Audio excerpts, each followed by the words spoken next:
E o Elkson está relacionado para a partida do Grêmio de amanhã, sábado, contra o CRB na Arena. Elkeson, o filho de Elke, garotinho chinês, né, que chega aí para se juntar ao elenco do Grêmio de vez. Todo mundo sabe mais ou menos, né? Eu acho, mas resumindo a treta, o Elkson é brasileiro, né? E se naturalizou, era brasileiro na verdade, né? Se naturalizou chinês, jogou por lá, creio que cerca de uma década, né? Por uns 10 anos mais ou menos. E se naturalizou chinês, joga na seleção chinesa, se familiarizou, se adaptou, melhor dizendo, muito bem ao país lá, ao futebol de lá, é ídolo lá na China, muitos títulos, etc. Só que cada país tem suas questões, né, de naturalização, esses trâmites todos aí. E na China, para tu virar chinês, tem que abrir mão de ser. Tu não pode ter a dupla nacionalidade. Então ele teve que abrir mão de ser brasileiro. Por isso ele perdeu a brasilidade dele e está contando como um jogador estrangeiro no Grêmio. Né? Então tinha outros documentos que precisavam chegar, uma burocracia um pouco maior, e agora está tudo resolvido, tudo chegou, tudo em ordem. No BID ele já estava até anteriormente, e agora essas últimas burocracias foram resolvidas e ele pôde ser relacionado para o jogo de amanhã. O Elkson é um jogador que talvez seja de perfil mais diferente de todos esses que o Grêmio trouxe nessa última janela, que foram, lembremos, 9 reforços chegaram ao Grêmio, que a gente conta como 8, né? Porque um deles era o Orejuela, que já está fora do tricolor. Então, dos 8 reforços para a temporada, acho que o Elkson é o pontinho mais fora da curva. Assim, é o cara que pelo menos em quem eu deposito minhas maiores esperanças. Assim, a gente sabe também que tem um asterisco da questão física, né? O cara já tem 32 anos, o ritmo da China lá, a intensidade do futebol lá era outro. O que me preocupa um pouco menos na medida em que o Grêmio esse ano vai ter um calendário meio chinês, né? O Grêmio esse ano, aqui no Brasil, os caras jogam 50, 60 jogos por ano, mais ou menos, né? Lá na China, uns 30. É quase o dobro e grande parte dessa diferença são os estaduais, né? Na verdade, até em relação à Europa, América Latina, acho que o Brasil tem uma média de jogos acentuada ali, maior por conta dos estaduais. Na China, menos ainda eles jogam, né? Só que agora, o que o Grêmio vai ter pela frente? O que o Elkson vai ter pela frente? Pelo Grêmio, 30 jogos. Mais ou menos um ano chinês para ele aí pela frente. Então, nesse sentido, me preocupa um pouco menos. Mas a gente sabe da idade dele, a gente sabe que ele não joga desde novembro, se eu não me engano. Então, ele vai ter que ainda retomar um ritmo. Mesmo que assim, cara, o Elkson tá ótimo, tá na ponta dos cascos. O cara tem uma genética Zé Roberto, ele vai jogar até os 42, 3. Não te preocupa, mesmo se tudo isso for o mais positivo possível, ele ainda vai precisar de um tempinho para retomar o ritmo, que só se retoma jogando, né? Esse é o problema. Então a gente não pode esperar também que ele entre em campo hoje nossa, a gente saia chorando de emoção com a atuação dele. Acho que nada perto disso tem alguma possibilidade. Mas se ele não for um jogador na descendente da carreira ali, porque eu sempre falo disso, mas tem que repetir, né, cara? Tem jogador que com 32, 33 começa a se aposentar já e cai o rendimento bruscamente e não é mais o mesmo, e a gente cansou de ver exemplos. Outros vão até os 38 e assim vai também. Cada um é cada um, depende da genética, depende da disciplina. O Elkson, acho que no quesito disciplina não me parece ser um cara problemático e no quesito genética, sabe-se lá. Então acompanharemos. Mas qual é a minha expectativa, tá? A minha expectativa, e eu acho que ela pode começar a se desenhar já a partir de amanhã na Arena do Grêmio. Muita gente fala que o Elkson também faz os lados, né? Que ele é um jogador de velocidade, por vezes joga pelos lados e etc, etc. Pode jogar até, não necessariamente pelos lados, mas ele pode jogar até mesmo mais centralizado atrás do Diego Souza, né? Enfim, muita gente fala que, sem dúvida, são os dois jogadores mais qualificados tecnicamente do time e que esperam que o Roger monte algum mecanismo ali para os dois jogarem juntos, eventualmente. Eventualmente, beleza, porque eu acho que sim, se os caras são diferenciados, se puderem jogar juntos de vez em quando, beleza. Mas a minha expectativa maior, sobretudo conhecendo as limitações físicas do Diego, né? Eu não sei se o Elkson está comparável ao Diego Souza, ou está muito pior, ou está muito melhor, a gente não sabe ainda.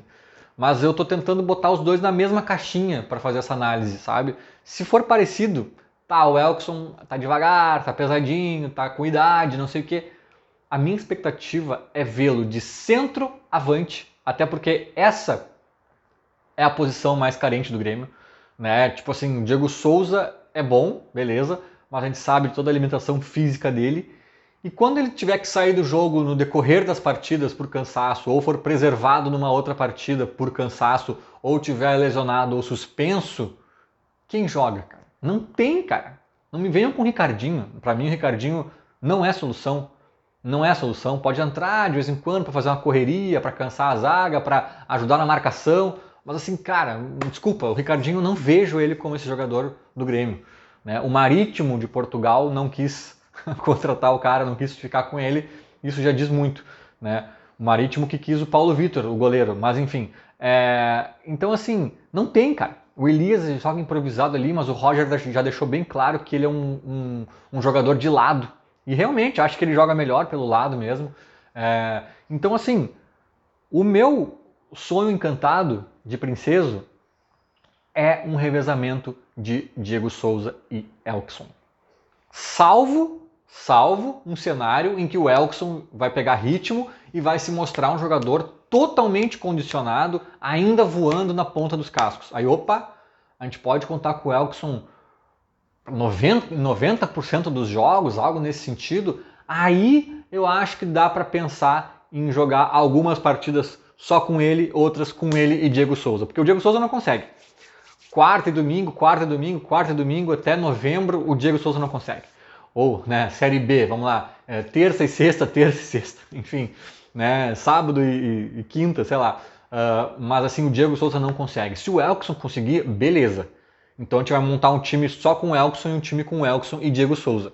Né? Mas sendo um pouquinho mais pessimista ou um pouquinho mais pé no chão e considerando que o Elkson também não vai ter esse pique aí de jogar tanto, até porque não é só o número de jogos na temporada, né? São 30 jogos mais ou menos, a gente tem mais 34 pela frente, mas é num período de tempo curto, né? É apertadinho, depois tem Copa do Mundo no final do ano, então as coisas deram uma condensada. Então também o Elkson vai sentir essa intensidade de quarta, domingo, terça, sexta.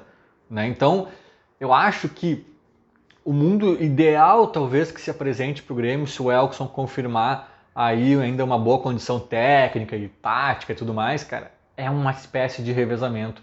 Óbvio que eles eventualmente vão jogar alguns minutos juntos aqui, vai ter até algum jogo ou outro que nenhum dos dois vai conseguir jogar, acontece, mas eu acho que a gente tem que fazer um planejamento para que pelo menos em 90 e poucos % das partidas esteja um ou outro em campo. Porque qual é a minha visão sobre eles? O Elkson é um bom jogador, é um muito bom jogador. O histórico dele, assim, né, passado, é muito bom, assim, esse histórico dele de Brasil mesmo, no Botafogo, na China, na seleção da China, etc. O Diego Souza, né, todo mundo conhece também, um cara que chegou à seleção brasileira, inclusive como centroavante já no fim da carreira, é um cara que na área sabe o que faz e está tudo certo. Os dois caras, com 5 anos a menos, estariam voando, estariam no time da Série A. Talvez o Grêmio não tivesse essa bala na agulha para segurá-los. Bom, o Elkson, o Grêmio não teria bala na agulha nem na Série A, né, porque o cara estava lá na China ganhando sabe-se lá quanto, talvez 1 milhão por mês ou mais, né, de reais. Então, assim, são caras que no auge do auge, o Grêmio dificilmente teria bala na agulha para ter os dois no time jogando uma Série B.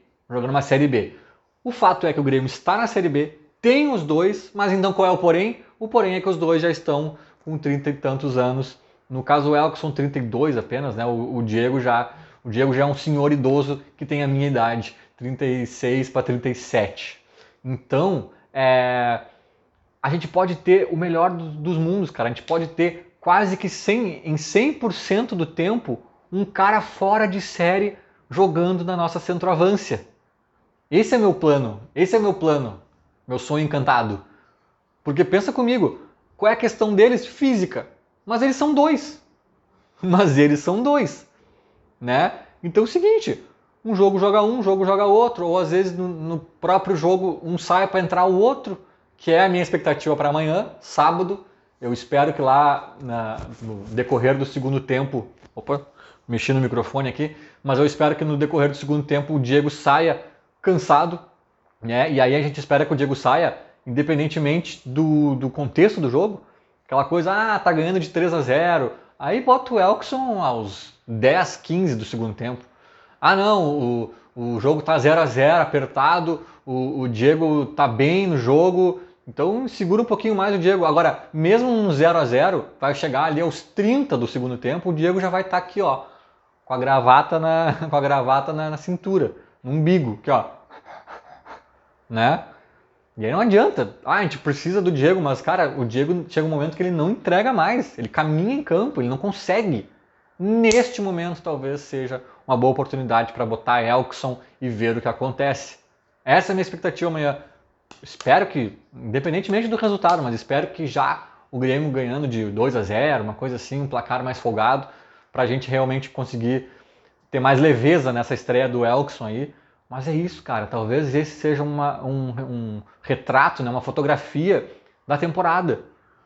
Talvez os dois jogando muito mais, se complementando do que de fato jogando ao mesmo tempo, né? Enfim, é minha expectativa. Eu acho que se o Elkson não for um fiasco a la Tardelli, né, um cara que tá acabando pro futebol e o Grêmio pegou ele muito tarde, se não for um caso assim, e eu espero que o Grêmio tenha estudado isso antes de contratá-lo, mas se não for um caso assim, eu acho que vai ser um cara que vai vir para agregar muito e eu estarei lá amanhã às 16h30 na Arena para encarar um CRB sem Maicon lesionado, né? Enfim, o CRB hoje é lanterna do Brasileirão da Série B e o Grêmio tem tudo para somar mais 3 pontinhos. Feito era mais ou menos isso. Falou, abraço.